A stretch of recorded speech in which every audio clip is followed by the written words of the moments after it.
everybody, welcome back to my channel. It's Geo, and today I wanted to talk to you about the new arena FPS game, Rocket Arena, that has been released by Nexon and Fire Strike. The closed beta has been out for a couple of days, so I've had a little bit of time to play with it now to try and gather some info that I can share with you. So let's take a look. Firstly, what is it? Well, Rocket Arena is a 3 versus 3 arena FPS game that has 3 different competitive game modes. Those are called Rocket Ball, Mega Rocket, and Knockout. Rocket Ball is reminiscent of games like Rocket League or Echo Arena, where the aim of the game is to get the ball in the opponent's goal. The first to 5 goals wins, and there are 5 minutes on the board to reach the objective. If the 5-minute timer is reached and each side has the same number of goals, the next goal scored is the deciding one. The ball starts in the center of the arena, but is placed on the starting spawn of whichever team lost the previous round. If the ball goes out of bounds, the ball is reset once again.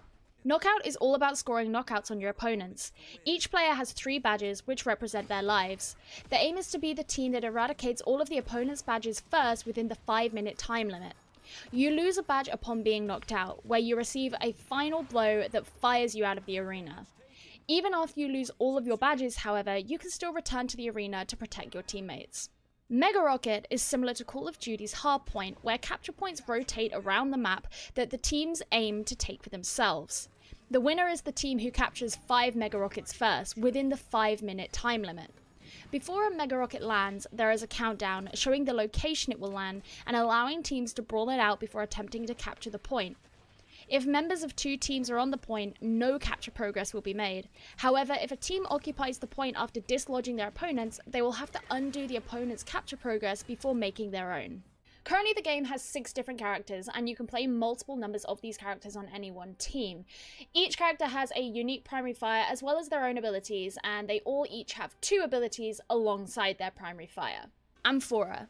Amphora's primary weapon is her charged torpedoes, which you can fire at a high rate or hold down to charge up and increase their damage. She also comes with her bouncy mines, 3 homing mines that bounce along the ground towards their target, and her hydro form, the ability to turn into a pool of water and move around quickly. Turning back to her human form will lift her up into the air. This means Amphora has a lot of mobility that allows her to both flank an enemy and get away from danger, but her hydro form also comes with a cool trick. If she returns to her human form while under an opponent, they will get sucked up into a vortex that deals a lot of damage. Combining this with her homing mines makes a good opportunity for Amphora to target an enemy. I've seen it come particularly in use with Rocket Ball, where Amphora can reach the ball quicker than the enemy and then make it impossible for the enemy to take first possession by switching from her hydro form and causing the vortex. Jotaro. Jotaro's primary weapon is his Sky Piercer rockets, which is a single fire weapon that doesn't require charging up. He can also use his Rocket Swarm, which is a brief firing of fast rockets that follow your mouse, albeit at a much lower range than his primary weapon. He also has his Thruster Suit, which gives him a temporary boost in mobility and rocket damage. Using this ability is the perfect time to aggress down upon an enemy. Using the Rocket Swarm once it's off cooldown can deal in a lot of damage, especially if your tracking is good. However, his kit is much less specialized than the other characters and isn't seen as much as the others. Isabelle. If you're a fragger, Isabelle is your character. Her primary fire consists of her spear rockets, which are short-range projectiles. These come along with her bola snake, an ability that pulls in an opponent towards you and give your next spear rocket increased damage as well as an ability to home in on the enemy. And her Jakka charge, an ability to lunge forward at an enemy that operates on a charge, not unlike Doomfist's rocket punch in Overwatch. Isabelle thrives on close-range combat, and all of her abilities combine with each other to deal massive damage in the hands of a skilled player. Not only does this make her well-suited to knockout, where the entire aim of the game type is to knock out opponents, but also close-range combat as seen in Mega Rocket, allowing her to fight in or close to the point. The way her abilities can affect enemy positioning can also affect players on flanks, and those preparing to pick up bombs, where their intended location is already known. There's a reason that after the first 24 hours of the game being out, Isabelle had the knockout lead of all the characters. Plink. Plink is a good character for those who enjoy tracking, as his scrap rockets are rapid-fire, short-range homing rockets that fire like an automatic weapon. His boomerang is perfect for more confined areas, or just if you have good aim, as it ricochets off of surfaces before returning back, and his skedaddle ball is a teleporting device that deals damage to nearby opponents once he teleports to his location. His propensity for short-range combat makes him ideal to play on smaller maps like Grand Harbor and on game types like Mega Rocket where the action is in a localized area. He's particularly good at countering Kai, whose snow globe ability gives her massive utility on Mega Rocket, but her long-range primary fire makes it harder for her to deal damage onto Plink. Kai is the sniper of the group, but she also provides a lot of utility. Her primary fire is her charged bolt, used much like a bow and arrow, with the shot being able to be charged. This is the weapon for players who enjoy long range and can aim well. She also boasts what is arguably one of the best abilities in the game, her snow globe. This is a 3-dimensional area of effect globe that slows incoming fire, but damage boosts and speeds up her own weapons from within. However, her grapple hook means she has high mobility, able to escape any situation quickly or hurriedly make her way over to an area of the map. This makes Cayenne not only perfect to use in games that require a localized defense, like Mega Rocket, or to protect a goal in Rocket Ball, but also makes her an excellent flanker who can dart across the map to provide damage from another angle or a distraction. She's also ideal on larger maps, like Icefall Keep, where her long-range damage excels. Blastbeard. Blastbeard is a high-impact, space-controlling character that, when used right, can hold a team back and score many knockouts on his own. His primary fire, the Rocket Cannonball, is an arcing projectile that lands heavy damage onto whomever it hits.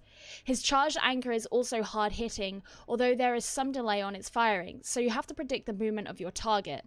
He's usually on his own, for example to defend a goal in Rocket Ball or a certain route in Knockout, so his shockwave is super useful. Not unlike the Super Horn in Mario Kart, Blastbeard's shockwave not only deals damage to nearby enemies, but stops all incoming rockets, protecting himself. This makes it particularly useful when you find more than one enemy targeting you, especially at close range. This makes him a good counter to characters like Plink and Isabelle, who rely on close range, and particularly great on the smaller maps that have tighter alleyways, like Stumpys Refuge. The game currently has 6 different maps, all different sizes, have different characteristics, and favouring different characters. Some of them pop up in the map rotation a little bit more than others, but let's take a look at them all now. Star of Crater. This is a small to medium sized map with flank routes around the side and pillars that can be used for cover. The centre of the map across the jewel in the middle is quite open, and there is a direct line of sight down the map from goal to goal. When used in Mega Rocket, some of the rocket locations are close to the edge of the map, making players more vulnerable to being mega blasted if they jump too much and stay high in the air. There are different levels of ground across the map, which makes it potentially harder for characters like Isabelle, who could have her line of sight blocked easily onto enemies she wants to pull in or lunge on, or Amphora, whose Hydra form cannot jump or change levels. Grand Harbor. Grand Harbor is a small symmetrical map, with 2 ships at each end that operate as spawn points and as goals, and a middle point that's closed in by 2 small wooden structures, which can often be used for peeking around or dealing poke damage. For Rocket Ball, it is the map that carries the most risk of the ball going out of bounds, and there isn't much of a boundary to stop it from happening. There are a couple of high grounds which can be used as snipers' nests, as well as a slightly secluded side area of the map where a bomb regularly spawns to be used.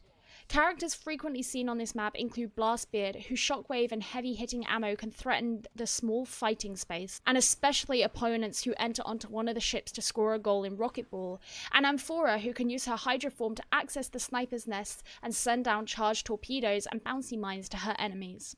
Stumpys Refuge. Another relatively small map, except Stumpys Refuge has wider walkways than those in Star of Crater. There is a main bridge across the centre of the map in the form of a dinosaur skeleton, and below it an open walkway where many fights take place. Access to the goals/initial spawns require walking around large rocks or using the skeleton bridge. However, this can make you more visible and vulnerable to attack if you jump to deal damage over the rock. Plink can come in handy on this map to subvert this and just use his skedaddle ball instead. The close range fights also work in his favour, however, Blastbeards are also commonplace on this map. Icefall Keep. This is by far the biggest map in the game, and if you and your team become separated while your enemy is all working together, you're guaranteed a loss. The spawns will be on the entire other side of the map to your objective, and by the time you've made your journey to your location, you won't need to be there anymore. Characters with good mobility would be favoured here, and unless you're much better at staying alive than your enemy, short range isn't necessarily the play. Temples of Jakka. Another one of the bigger maps, Temples of Jakka, comes with death pits and spiky floors that bait you in with bombs you can pick up. There is very little vertical cover except on the edges of the map, and fights rarely take place in the center of the map due to it being just a narrow bridge with a pit of death below it. Therefore, the fights most often take place at the ends of the map, meaning characters like Isabelle can still prosper. Her abilities can pull in the nearby enemies, as well as punish the ones standing closer to the edge of the map with her lunge. In a game like Rocket Ball, it's always good to have an Amphora, as her ability to claim possession of the ball is especially effective on the bridge. However, in this game mode, if the ball gets to the other end of the map, it's much harder to follow it quickly than in, say, Grand Harbor. Apogee Acres. Apogee Acres is a medium-sized map and very asymmetrical, with a lot of vertical cover and places to hide. It is the map I have seen the least, having only played on it maybe once. Its layout is very different to the others, and it has one side very shrouded in pillars and cover, where the other has a lot of levels and platforming. As well as your abilities, the map also offers things like bombs and damage boosters, which you can use at any time using your E key. You can achieve things like hit combos, which you will see on the right hand side of your screen if you get a number of critical hits in a row. You can also score multiple KOs, so you can get a double KO or even a triple KO if you get multiple kills. And at any one time, you can hit tab to find out how much damage you have done on your team. So right now, it looks like it'd be a really good esport. It has very simple fundamentals that are really easy to grasp. It's obviously not overcomplicated because it's only a 3v3, however each different character does have its own role, its own utilities, and so there's a lot of decision making that goes into that. The fact that it has different game types as well I think is really good because you can put together a competitive series where you have a best of 5 or a best of 3 and you have to play a number of different game types. One really big thing to bear in mind is the fact that it's bloodless. It's very family friendly. In fact, there's not even any death in the game. When you get knocked out or mega blasted, you don't actually technically die, you do respawn back into the arena with a different role, protect your teammates or, you know, whatever. There's not actually any death. It's incredibly family friendly, which would be so good for sponsors when you're trying to get prize money, when you're trying to fund your tournaments and your events. This is the sort of stuff that is really important, especially as it's a free-to-play game. Now, obviously, if it does look into pursuing the esports route, it's going to need a few changes. For example, a spectator client, it's going to have custom lobbies, and it's going to have a couple of quality of life changes. For example, I currently play on the sensitivity of 1, which is, I believe, the lowest sensitivity you can have, whereas I know that in other games, I play nowhere near the lowest sensitivity. For example, in Overwatch, I play of a sensitivity about 6 with 800 DPI, and I know plenty of people who play much lower than that. So they're going to have to make these things available because there are going to be a number of people who are going to want those changes. But most important, the game is fun. It's good to watch, it's enjoyable to play, it's lighthearted, it's colorful, the art is nice, and it's getting really good reviews so far from the closed beta. So I do hope to see a competitive scene start to be built out of this game because I really think that there is the potential to have one. But as for now, I hope you enjoyed my guide. I hope you liked the information, that it was useful to you, and if you're not in the closed beta, I hope you give the game a go when it does come out. But if you are in the closed beta, then maybe I'll see you there. But thank you so much for watching. Thanks, guys.